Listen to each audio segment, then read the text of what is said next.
Hello everyone, my name is Digvij Singh Charan and today I'll be taking an essay whose topic is the importance of CSAT, commonly known as Civil Services Aptitude Test in prelim exam conducted by UPSC. Okay, so the UPSC CSC, that is Civil Services exam, comprises of three stages.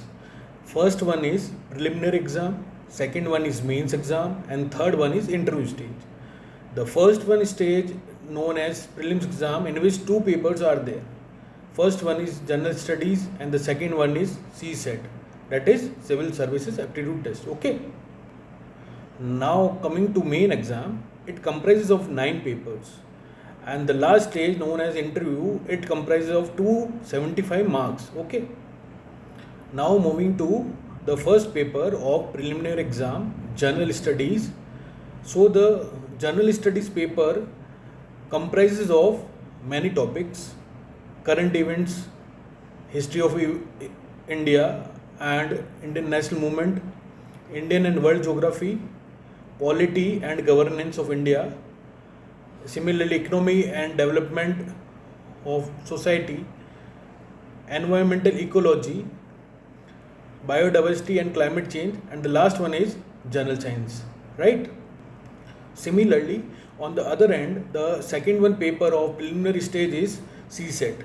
CSET comprises of comprehension, interpersonal skills, and which includes communication skills as well, uh, logical reasoning and analytical ability, right?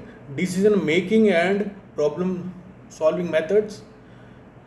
Similarly, general mental ability, basic numerical ability, as well as data interpretation ability are there in the CSET paper, right? Now, let's start with the history of CSET. How CSET come into the prelims exam. So in 2011 year, the UPSC made a amendment and introduced CSET as one of the paper in preliminary stage. And why the CSET paper get introduced by UPSC for IS aspirants? So in order to test the analytical skills, reasoning ability and aptitude of IS aspirants, the CSET exam got introduced and till now it is going on. Okay.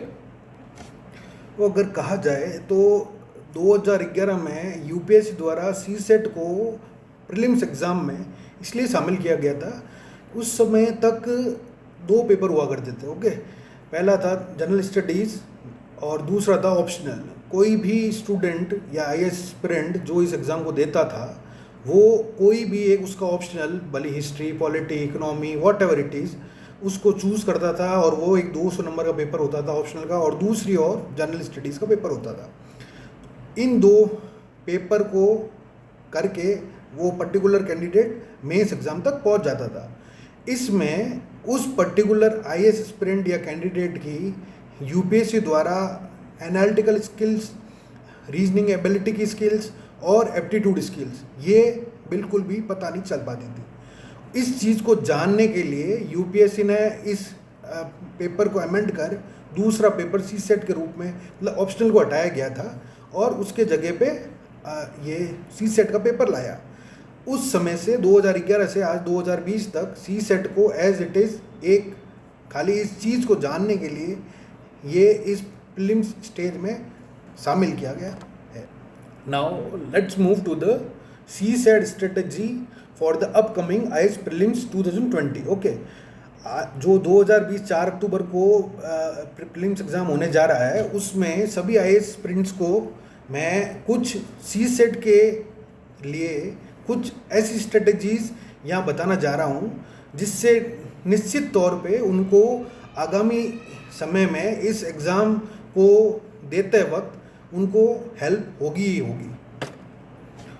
First point is, candidate should not ignore the CSAT exam और CSAT paper thinking it as only a qualifying paper.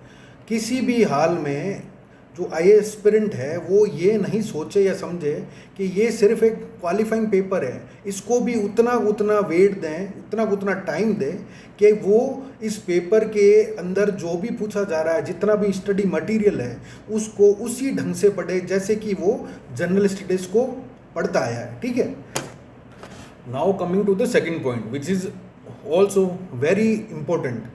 If a candidate or a IAS aspirant feels that the general English comprehension which is there in the CSET paper and basic math skills or vice versa are not up to the mark, they should spend a decent amount of time on the particular section of the CSET paper. It means that कि हमें वो ध्यान देना है। अब एक कोई Hindi medium का स्टूडेंट है जिसको इंग्लिश लैंग्वेज या इंग्लिश कॉम्प्रहेंशन पैसेजेस में प्रॉब्लम आती है, तो वो उन चीज़ों को छोड़ देता है और मैथ्स या रीजनिंग के जो सवाल हैं उनमें वो ज़्यादा टाइम देने लग जाता है।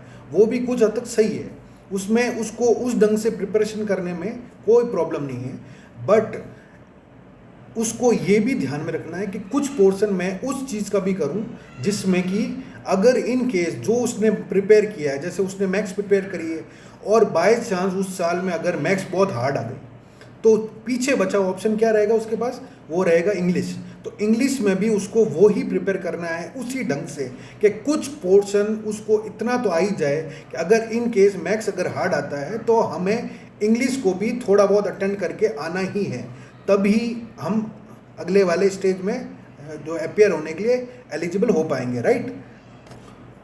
ये समस्या मुख्य तौर पे आज तक मेरा जो अनुभव है उसमें मेरे को जो बच्चे या जो आईएएस एस्पिरेंट्स जो आर्ट्स बैकग्राउंड से आते हैं या जिनकी हिंदी मीडियम रहा है आज तक, जो गांव से पढ़ते हुए आए हैं, तो उनको ये पेपर ऐसा लगता है कि जैसे उनके ऊपर बहुत बड़ा बोझ रख दिया हो। ये मेरा एक्सपीरियंस कहता है, राइट। तो इससे बचने के लिए आपको अपनी स्ट्रेटजी बनानी पड़ेगी। उसके लिए जितने भी आज तक 2011 ऑनवर्ड्स आज तक जितने भी पेपर्स आए हैं सीसेट के, वो एक एक करके खोलें और उसको जितनी बार हो सके प्रैक्टिस किया। यही इसका एकमात्र तोड़ है। दूसरी ओर जितनी भी स्टैंडर्ड बुक्स है इसकी, जैसे अगर मैं बात करूं तो अर्थमेटिक की सबसे अच्छी बुक है आर एस अग्रवाल, और रीजनिंग की भी आर एस अग्रवाल बोली जाती है। इसके साथ साथ में एक बुक आती है टाटा मैग्रो-हिल की। वो इनमें जितने भी पेपर्स दिए गए हैं, तो आई एस्पिरेंट्स को इन पेपर्स को बार बार करना है। जितने बार करोगे उतनी एक्यूरेसी बढ़ेगी, टाइम के अकॉर्डिंग सॉल्व करने की टेक्निक्स आपको मिलेगी।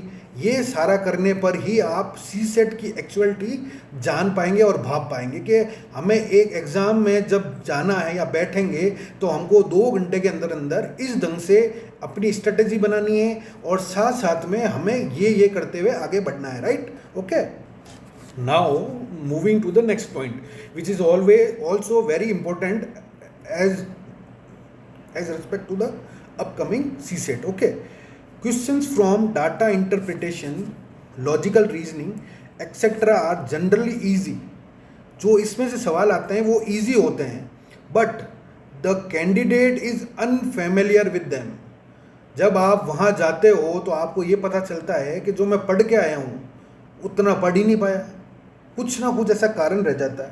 तो उस चीज़ के लिए आप ये करें कि ऐसे क्वेश्चंस जो आपको इजी लगते हैं, परंतु जब एग्ज़ाम्स में आप उनको फेस करते हैं तो आपको ये लगता है कि ये तो इजी था या ये मैं कर सकता था पर आज कर नहीं पा रहा हूँ, उसके लिए उन क्वेश्चंस को आप जितने पेपर्स जो स्टैंडर्ड बुक्स में हैं या कहीं पे भी हैं उनको बार बार करेंगे तो आपको लगेगा कि हाँ यार, ये एक ही क्वेश्चन को अगर मैंने 5 से 10 बार किया है, उसमें अलग अलग जो मेथड्स हैं, अलग फार्मूलाज हैं, उनको जब आप बार बार पढ़ेंगे, बार बार देखेंगे तो आपके अंदर एक ऐसी फीलिंग, ऐसी टेक्निक्स अपने आप पैदा होने लगेगी जिससे निश्चित तौर पे आपको उस पर्टिकुलर एग्ज़ाम में 100% आपको मदद होगी ही होगी, राइट।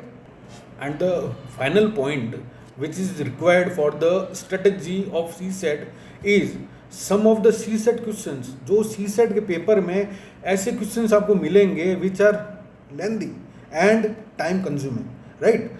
तो उन क्वेश्चंस को अगर हम किसी ऐसे इंस्टीट्यूशन जो कोचिंग इंस्टीट्यूशन चल रहे हैं उनमें अगर ऐसे कोई बैचेस हो रहे हैं जिनमें आपको ऐसी स्ट्रेटजीज बुक से नहीं मिल के या ऐसी उनके बारे में जो भी इंफॉर्मेशन आपको रिक्वायर्ड है वो अगर बुक से नहीं मिल पा रही है, तो ऐसे इंस्टीट्यूशन में कुछ अच्छे एजुकेटर्स हैं जो आपको अगर ये पर्टिकुलर क्वेश्चन या पर्टिकुलर जो सेक्शन है जिसमें आपको बार बार प्रॉब्लम आ रही है, उसमें अगर वो अपनी टेक्निक से आपको इम्प्रूव कर दे या आप उन चीज़ों को जान जाएं जिससे आपको पर्टिकुलर एग्ज़ाम पीरियड में जो 2 घंटे का है उसमें उन बड़े क्वेश्चंस को जो आप आज तक कहता है कि वेरी लेंथी और समथिंग लाइक दैट, उनको अगर सॉल्व करने की शॉर्ट टेक्निक्स अगर वहाँ से मिल जाए तो फिर आपको निश्चित तौर पे आप ये खुद बोलेंगे कि यार it was very helpful from those persons who made us, कि आज मैं इस स्थिति में आ चुका हूँ कि यार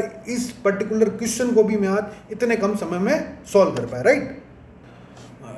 Now I would like to say one very important thing on CSET as per my experience. In 2019 paper when I attended it, I found 32 questions were from maths and numerical section. Okay, 18 were from logical and analytical reasoning, and 30 questions were from reading English comprehension. So overall 80 questions were there in 2019. And as far as the matter of 2018, अगर हम 2018 में जाएं तो the same 80 questions were divided into 18 questions were from maths and basic numeracy, okay, and 22 questions were from logical and analytical reasoning, and 26 questions were from English and reading comprehension. But 14 were from data interpretation. So 14 questions were there from data interpretation. It was totally a new package done out in 2018 year. So be careful about yourself that whatever you are preparing, whatever you are doing, जितना भी पढ़ा है, जितना भी किया है, खुद पे कभी भरोसा नहीं करें. आप हर चीज़ पढ़ते जाएं, जितना ज़्यादा पढ़ोगे उतना ही आपको फ़ायदा होगा, राइट. मतलब आप इसमें ये चीज़ तो कभी कह ही नहीं पाएंगे कि यूपीएससी ने एक पर्टिकुलर चीज़ दे दी इसमें से ही आएगा, ये तो हो ही नहीं सकता. कुछ भी it is totally unexpected matter, कुछ भी पूछा जा सकता है. And as far as the matter from 2011 to 2019 is concerned, मेरा एक्सपीरियंस कहता है कि you will found definitely a new thing in the 2020 and after then 2021. हर साल कुछ ना कुछ चेंज करते ही हैं, ये इनकी टेंडेंसी रही है. So prepare your self the best and what ever you can do, you just do it. जितना ज़्यादा पढ़ोगे, जितना ज़्यादा अंदर जाओगे किसी चीज़ में, एप्टीट्यूड का कोई एक एरिया नहीं है. एप्टीट्यूड जितना ज़्यादा पढ़ सकते हो उतना ज़्यादा पढ़ो. एप्टीट्यूड में अर्थमेटिक आता है, इसमें रीजनिंग आता है, जिसमें इंग्लिश लैंग्वेज और कॉम्प्रहेंसिव पैसेज आते हैं. ये एक इतना बड़ा एरिया है जिसमें अगर पढ़ना चाहे तो आदमी 5 से 6 बुक्स बड़ी बड़ी आराम से पढ़ सकता है. उसके बाद भी वो ये नहीं कह पाएगा कि इसका एंड आ चुका है. It means that CSAT itself is a very big task to complete, right. So I only say that do your best and prepare for the good. Okay, so all the students who will work hard and who will go deeper and deeper will get a huge and big and very good thing in CSET paper. They will do each and everything, वो सब कर लेंगे, कोई problem नहीं है. and for information might be you will know also, you just require 66 marks, that is 33% of the paper to get eligible for mains. So आपको 200 number में से 66 मार्क्स ही लाने हैं, उससे ज़्यादा लाने ही नहीं है. 66 मार्क्स का पेपर तो एटलीस्ट आपको अटेंड करना ही है किसी भी हाल में, और वो भी एक्यूरेसी के साथ. उसके ऊपर जाते हैं तो it will give you a good benefit. Okay, तो आप जनरल स्टडीज़ के पेपर के साथ साथ में आप इसको भी प्रिपेयर इक्वली करें कि भाई ये कि जो CSET है इसमें अगर ढील छोड़ देंगे तो ठीक है 66 नंबर ही लाने, वो नहीं. It is not. Just make the importance of this paper equally as you are giving in general studies. Okay, so whole and soul I will say कि CSET को भी उतना ही इम्पोर्टेंस दीजिए आप जितना कि आप जनरल स्टडीज़ पेपर को देते हैं. और which is also equally important because इससे आपको जो आईएएस एस्पिरेंट है वो जब आईएएस ऑफिसर बनता है तो ये इंडियन गवर्नमेंट ये चाहती है कि हाँ उसमें ऐसी एबिलिटीज़ हो कि वो अगर हम उसको आईएएस ऑफिसर बना रहे हैं तो उसमें ऐसी कुछ तो बात है कि भाई हम उसको एक इतना बड़ा पद देने जा रहे हैं तो उसमें कुछ बोलने की टेक्निक्स होनी चाहिए, उसमें कोई चीज़ करने की टेक्निक्स होनी चाहिए, समझने की टेक्निक्स होनी चाहिए। अगर कोई उसको अचानक से जो है कोई सिचुएशन दी तो सिचुएशन को हैंडल करने की टेक्निक होनी चाहिए। मतलब it means whole and soul उस पर्टिकुलर एस्पिरेंट में जब वो एक ऑफिसर बनता है तो उसमें ऐसी चीज़ें होनी चाहिए दैट अट्रैक्ट्स एनीबडी। अगर हम जो जो समाज में जा रहे हैं, समाज की सेवा करने के लिए आपको ऑफिसर बनाया जा रहा है तो ऑफिसर बनने की जो क्वालिटीज़ होती है वो आप में होनी चाहिए, तभी आप वो चीज़। तो ये एक मात्र क्या एक ऐसा पेपर है जो मैं अगर समझता हूँ तो वो क्या it is a very good paper as far as my views are concern, कि इससे एटलीस्ट उस पर्टिकुलर जो यूपीएससी है जो कंडक्ट करा रही है उसको ये पता चलता है कि हाँ यार ये एक स्टूडेंट है जिसमें इतना तो है कैलिबर के, इसमें ये जितनी भी एबिलिटीज़ चाहिए होती है वो इस पेपर के थ्रू उनके पास पहुंच जाती है और जो वो आगे काम भी आती है, राइट।